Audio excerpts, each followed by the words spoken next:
All right, so after doing face and neck lift surgery, as well as blepharoplasties and lip lifts for nearly a decade, I can tell you that one of the most important things is meticulous tissue handling. What it means is you have to be very gentle with the tissue. We're going to show you right now how I approach a lip lift surgery. This is a patient that's already having a brow lift, face and neck lift, as well as eyelid surgery all at the same time.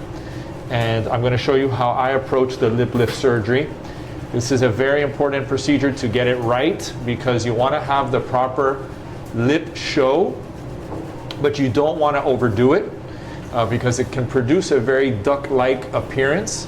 And it's not a good appearance if you're not careful. So if there are surgeons out there watching our YouTube channel or patients that are interested in this procedure, just remember that you have to be very meticulous with your drawings, with your measurements, with your patient assessment and evaluation, and of course with your gentle tissue handling and technique. Okay, so part of this procedure is going to be showing you step by step. It's very important that we use a caliper. We're going to show you the caliper that we like to use. It's the same type of caliper that you would use for any type of blepharoplasty surgery. So whenever I mark my upper eyelids, I always want to make sure that I have proper measurements. And remember that patients' eyelids are also very asymmetric. And so we typically take around 5 to 6 millimeters of skin off of the upper lip. Again, we're going to show you here how we draw that out, and you can have a step-by-step visualization. Okay, so here what we're doing is we're looking at the shape of the upper lip, basically the white line or the white roll of the lip. And we're going to look into the nasal sill. What we want to do is take a measurement from the base of the nasal sill to the upper lip. If you can see my caliper, you can see that's measuring about 18 millimeters of skin, okay, from nasal sill to the peak of Cupid's bow. We already had explained previously, 18 is very long. We want to get closer to 13. So 18 minus 5 is going to get us to 13. So I know that if I adjust my caliper to 5 millimeters, I'm therefore going to be able to achieve the 13 millimeter distance. Okay, and so I'm just showing you how I have marked with my caliper what we call the bullhorn technique, because it looks like the horns of a bull, to give us the proper shape and the amount of skin that we're going to be removing. So when I'm done with the procedure, what you'll see is that the lip will come up gently. You'll have much better upper lip show at the end without the need to put a bunch of fillers in the lip. And this gives a very nice overall shape.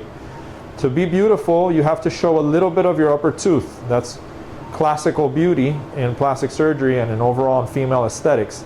So it's important to show a little bit of upper tooth when you smile. And that's what we're going to do for her today. Okay. So some very important tips here. You don't want to get very deep into the nasal sill because you'll create a flattening of that area. And that is not a good thing. It takes away from the attractiveness and the natural shape. So we want to be at least about a millimeter away from that entrance of the nasal sill. Same issue here when we come around the corner of the alar base. You want to give the alar base a little bit of space here so that you can get a much better overall contour. We're going to be doing a full thickness excision of the skin here. And in the corners, you want to curve up your incision to hide it along the edge of the nasal base and the corners here. That's very important. So again, we're going to follow this bullhorn shape, and this is going to give the patient a much more natural result.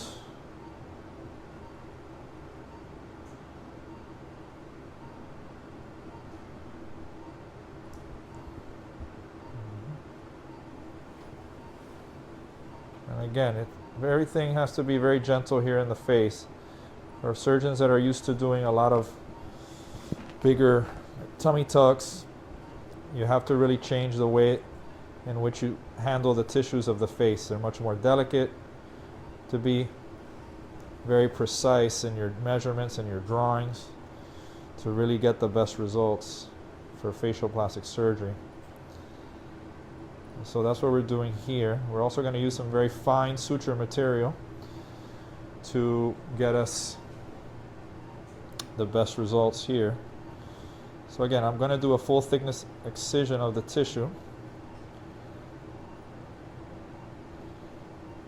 And then we're going to close it so that it doesn't have any dimpling or divots in the skin.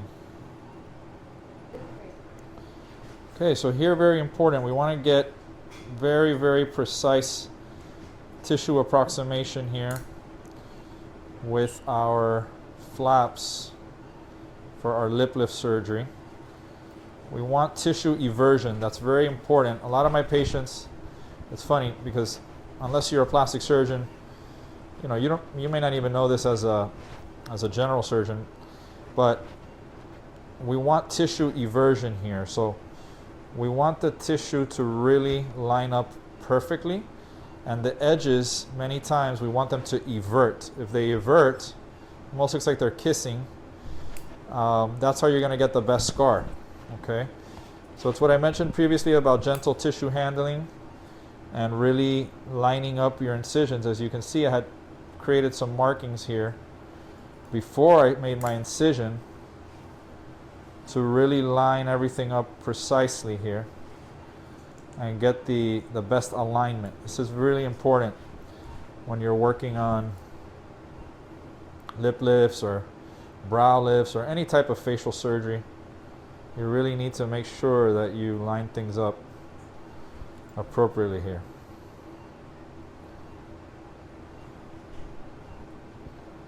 So we're using a very fine 5/0 Vicryl to do the deep layer of the suture repair. And then we'll be doing a very, very superficial layer with a running nylon suture. Nylon has to be removed. This stitch does not have to be removed. This stitch is going to stay and it's going to absorb on its own.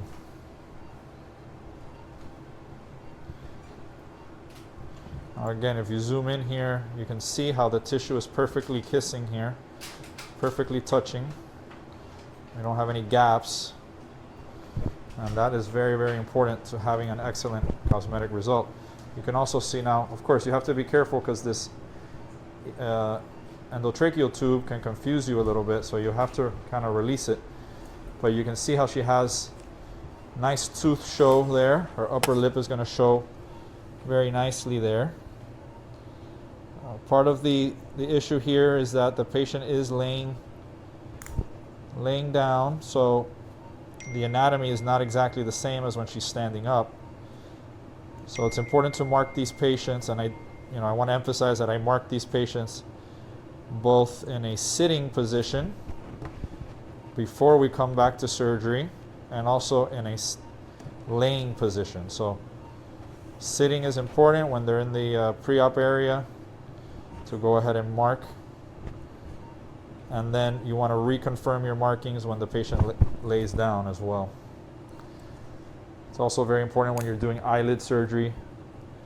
You want to do your measurements with them sitting before surgery and then laying down after surgery. Okay, so I want to show everybody, this is already beautiful. She's got excellent tissue approximation. She's perfectly lined up. So the only purpose of this last stitch is to just really give it the final kind of tissue approximation with a very, very, very delicate suture that, again, we are going to take this suture out. This suture is not a permanent, this suture is not absorbable. We are going to be removing it. It is a 6060 Prolene suture. Prolene sutures are blue as opposed to nylon sutures, which are black. You can use either one, nylon or Prolene. Sometimes Prolene is easier to see when you take out the stitches because of the color. Now, sometimes these needles are so delicate that they'll bend on you. And I do like to do a running locking technique that my assistant's going to hold for me as I do the suturing. And why do I do that? Well, I like it for tissue approximation reasons. I feel like it holds the scar very nicely. This lady's going to be eating and chewing. She's going to be talking after surgery. So she's going to be putting this surgery under a little bit of stress. And so the nice thing is about the locking technique is that it really makes for strong tissue approximation. And we know from plastic surgery that the less tension that there is on the incisions, the better the patient's going to heal after surgery. So we go through great lengths here.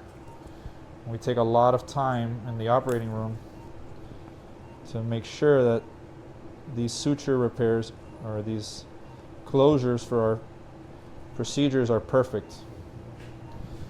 As perfect as you can possibly make them.